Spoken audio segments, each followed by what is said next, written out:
నమస్కారం. భారతదేశ ఏరోస్పేస్ రంగంలోకి ఒక చాలా ఆసక్తికరమైన కంపెనీ పబ్లిక్గా వస్తోంది. దాని పేరే ఏక్విస్ లిమిటెడ్. మరి ఈ ఐపీఓ మన పోర్ట్ఫోలియోకి సరిపోతుందా లేదా? ఈ విశ్లేషణలో క్లియర్గా చూద్దాం. ఈ ఐపీఓ ఎందుకు ఇంత స్పెషల్ అంటే, మనం మాట్లాడుతోంది కేవలం ఏదో ఒక కంపెనీ గురించి కాదు, ఇండియాలోనే అతిపెద్ద ఏరోస్పేస్ మ్యానుఫ్యాక్చరింగ్ హబ్ గురించి. ఆలోచించండి, బోయింగ్, ఎయిర్బస్ లాంటి గ్లోబల్ జైంట్స్ విమానాలు గాల్లో ఎగరాలంటే వీళ్లు తయారుచేసిన విడిభాగాలు అవసరం. అంటే ఈ కంపెనీ ప్రాముఖ్యత ఏంటో ఇక్కడే మనకు అర్థమవుతుంది.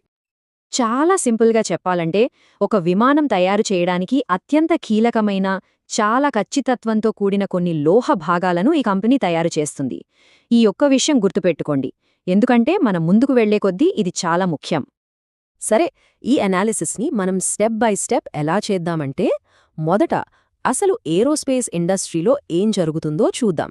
ఆ తర్వాత కంపెనీ బిజినెస్, దాని ఫైనాన్షియల్స్, వాల్యుయేషన్, భవిష్యత్తు అవకాశాలు, రిస్కులు అన్నీ చూసి చివరగా ఒక అంచనాకు వద్దాం. రైట్. ముందుగా అసలు బ్యాక్గ్రౌండ్ ఏంటో చూద్దాం. ఏరోస్పేస్ సెక్టర్ చుట్టూ ఇప్పుడు ఎంత హడావిడి ఎందుకు జరుగుతోంది?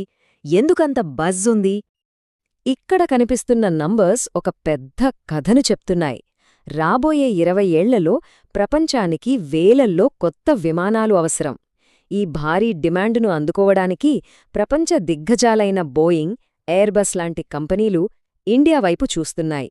ఇంత పెద్ద మార్కెట్లో ఏక్వస్ లాంటి కంపెనీలకు ఇది నిజంగా ఒక గోల్డెన్ ఆపర్చునిటీ కదా. ఓకే, ఇంత పెద్ద ఇండస్ట్రీ గ్రోత్లో ఏక్వస్ సరిగా ఏం చేస్తుంది?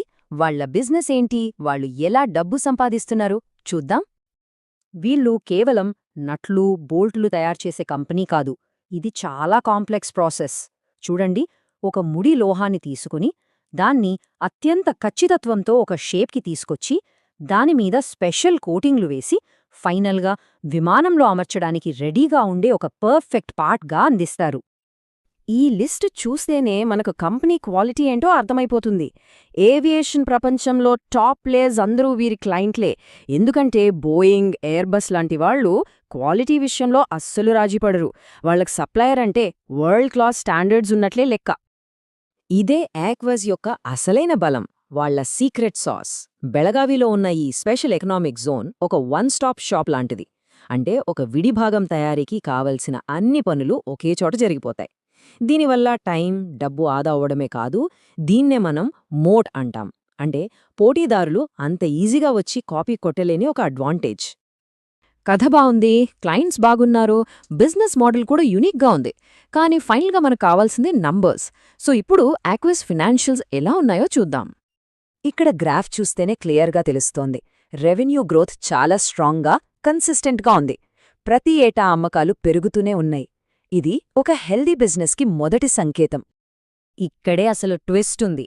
రెవెన్యూ పెరగడం ఒకెత్తైతే కంపెనీ నష్టాల నుంచి లాభాల్లోకి రావడం మరో ఎత్తు.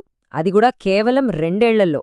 చూడండి, FY 22లో నష్టాల్లో ఉన్న కంపెనీ FY 24 వచ్చేసరికి 72 కోట్ల లాభం సంపాదించింది. ఇది మామూలు విషయం కాదు. అంతేకాదు, మార్జిన్స్, రిటర్న్ ఆన్ ఈక్విటీ కూడా చాలా ఆరోగ్యకరంగా కనిపిస్తున్నాయి.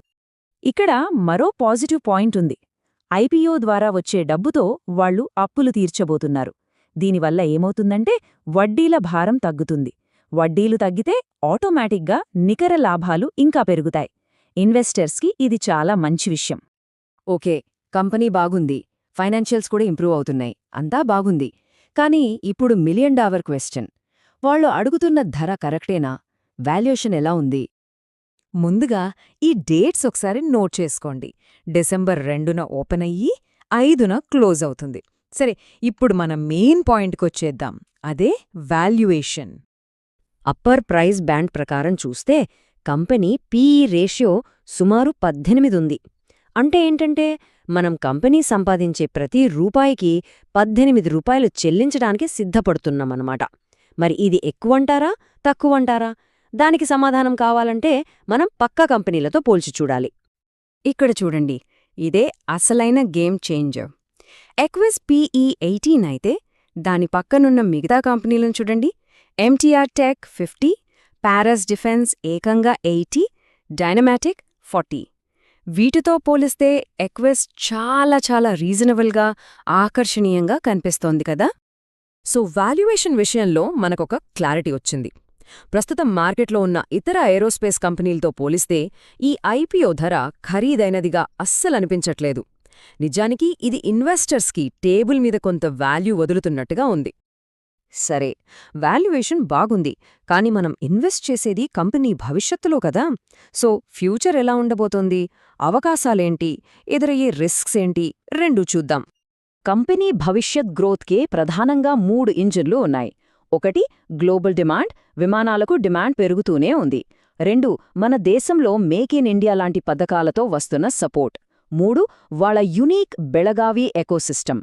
ఈ 3 కలిస్తే కంపెనీకి బలమైన గ్రోత్ ఇచ్చే అవకాశం ఉంది. అయితే మనం రిస్క్స్ని కూడా మర్చిపోకూడదు. అతిపెద్ద రిస్క్ ఏంటంటే వీళ్ళు కొద్దిమంది పెద్ద కస్టమర్ల మీదే ఎక్కువగా ఆధారపడి ఉన్నారు. రేపు బోయింగ్ లేదా ఎయిర్బస్ ఆర్డర్లు తగ్గిస్తే దాని ప్రభావం డైరెక్ట్గా వీరి మీద పడుతుంది. వీటితో పాటు ఇది ఎక్కువ క్యాపిటల్ అవసరమయ్యే బిజినెస్. ఈ రిస్క్స్ని కూడా మనం దృష్టిలో పెట్టుకోవాలి. ఓకే, మనం company business, financials, valuation, future growth, risks అన్నీ చూశాం.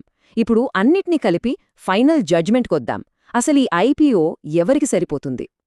చూడండి, ఇది చాలా సింపుల్. ఇండియా ఏరోస్పేస్ స్టోరీని నమ్మి ఓపికగా 3 నుంచి 5 సంవత్సరాలు వెయిట్ చేయగలిగితే ఇది మీకోసం కావచ్చు. కానీ లిస్టింగ్ గెయిన్స్ కోసం వచ్చి మార్కెట్ కొంచెం పడితే కంగారు పడేవాళ్లకి ఇది అంత సరైన ఆప్షన్ కాకపోవచ్చు. ఇది ఒక లాంగ్ టర్మ్ గేమ్. చివరిగా ఒక్క ప్రశ్న. ఏక్వస్ అనేది మీ పోర్ట్ఫోలియోలో ఒక షార్ట్ టర్మ్ స్ప్రింటరా, లేక ఇండియా గ్రోత్ స్టోరీతో పాటు టేక్ ఆఫ్ అయ్యే ఒక లాంగ్ హాల్ ఫ్లైటా? ఈ ప్రశ్నకు మీ సమాధానమే మీ ఇన్వెస్ట్మెంట్ నిర్ణయాన్ని నిర్దేశిస్తుంది.